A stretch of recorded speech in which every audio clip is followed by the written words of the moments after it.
नमस्कार दोस्तों, सत्यमार्ग न्यूज में आपका स्वागत है। आज हम बात करेंगे एक ऐसी घटना की जिसने पूरे देश में राजनीतिक में हलचल मचा दी है। कांग्रेस सांसद राहुल गांधी और कांग्रेस महासांसद प्रियंका गांधी, कांग्रेस अध्यक्ष मल्लिका खारगरू, समाजवादी पार्टी का अध्यक्ष अखिलेश यादव और विपक्षी कई अन्य सांसद प्रधानमंत्री के आवास की ओर मार्च करते हुए दिखाई दिए।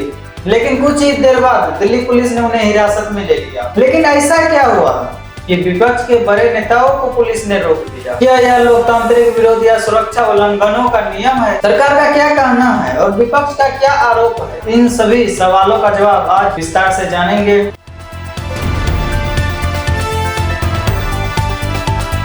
21 जुलाई 2026 को संसद का मानसून चल रहा था। इस दौरान छात्रों से जुड़े मुद्दे और विरोध प्रदर्शन के दौरान विपक्ष ने सरकार को घेरना शुरू किया। संसद के अंदर भी इस मुद्दे पर लगातार बहस हुई। जब विपक्ष को लगा कि उनकी मांगे पर्याप्त चर्चा में नहीं हो रही है, तब इसी दौरान छात्रों से जुड़े मुद्दे और तब कांग्रेस और अन्य विपक्षी दलों के सांसद ने संसद से प्रधानमंत्री आवास की ओर मार्च करने का फैसला किया। राहुल गांधी, प्रियंका गांधी और कई सांसद एक साथ आगे बढ़े। उनका कहना था कि वे प्रधानमंत्री तक अपनी बात पहुंचाना चाहते और छात्रों की आवाज उठाना चाहते थे। लेकिन प्रधानमंत्री आवास के इलाका के आसपास के इलाका देश के सबसे संवेदनशील सुरक्षा क्षेत्रों में से आता है।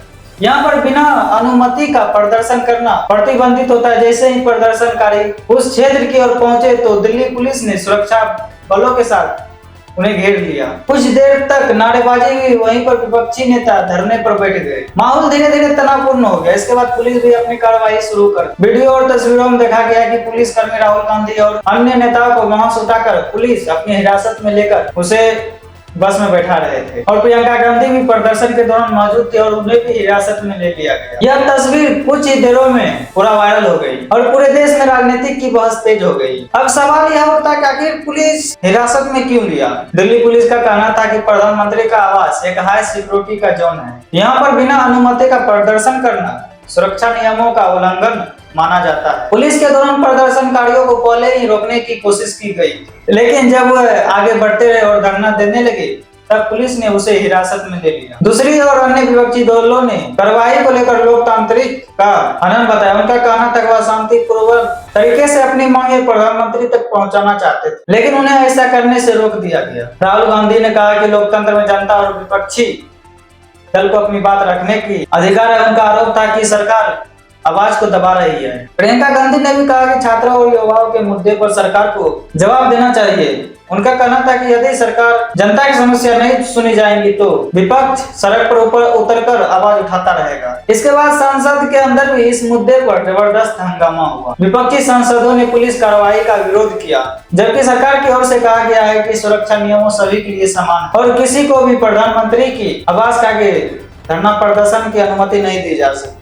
कुछ लोगों ने विपक्ष के प्रदर्शन का समर्थन किया और कहा कि लोकतंत्र में विरोध का प्रदर्शन का अधिकार होना चाहिए। वहीं कुछ लोगों का मानना था कि संवेदनशील से मार्च करना उत्तेजित नहीं था और पुलिस नियमों के अनुसार कार्रवाई की। राजनीतिक विशेषज्ञों का कहना है कि ऐसी घटना अक्सर संसद सत्र के दौरान सरकार और विपक्ष के बीच बढ़ते टकराव को दिखती है। इससे राजनीतिक माहौल और गर्म हो जाता है और संसद की कार्रवाई भी प्रभावित होती है। इस पूरे घटनाक्रम के बाद कई विपक्षी नेताओं ने प्रेस कॉन्फ्रेंस की और सरकार की आलोचना करी। वहीं पर भाजपा नेताओं ने कहा कि विपक्षी केवल राजनीतिक माहौल बनाने का काम कर रहा है और कानून का पालन सभी को करना चाहिए। और राहुल गांधी, प्रियंका गांधी को हिरासत में ले लिया। तो दोस्तों, इससे पूरे राजनीतिक की घटनाक्रम का असर क्या पड़ा होगा? राहुल गांधी, प्रियंका गांधी को हिरासत में लिया जाने के बाद यह खबर पूरे देश में बहुत तेजी से फैल गई। सोशल मीडिया पर घटना की तस्वीरें और वीडियो वायरल होने लगे। कुछ लोगों ने इसे लोकतंत्र की विपक्ष की आवाज दबाने की कोशिश को बताया गया, जबकि कुछ लोगों ने बताया कि सुरक्षा नियमों का पालन सभी के लिए समान होता है। कांग्रेस ने आरोप लगाया कि सरकार विपक्ष की आवाज दबानी चाहती है और छात्रा के मुद्दे से ध्यान भटका रही है। पार्टी नेताओं ने कहा कि अगर जनता के मुद्दे नहीं सुने जाएंगे तो उनका संघर्ष आगे भी जारी रहेगा। वहीं भाजपा नेताओं ने कहा कि प्रधानमंत्री का आवास देश के सबसे संवेदनशील सुरक्षाओं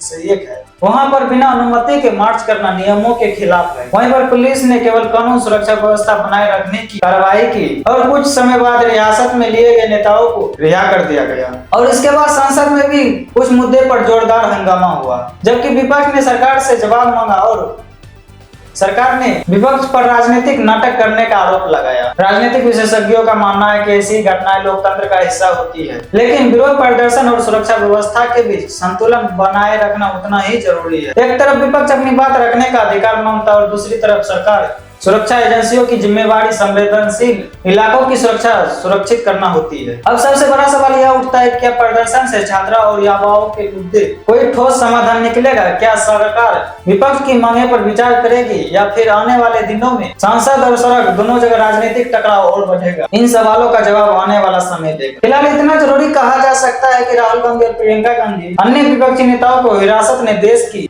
राजनीति को एक बार फिर से गर्म कर दिया है। यह घटना आने वाले दिनों में भी राजनीतिक बहस का एक महत्वपूर्ण विषय बन सकती है। तो दोस्तों, इस मामले में आपकी राय क्या है?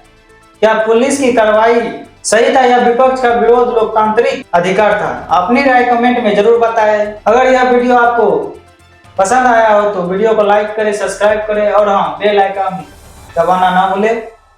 जय हिंद। मिलते हैं अगली वीडियो में।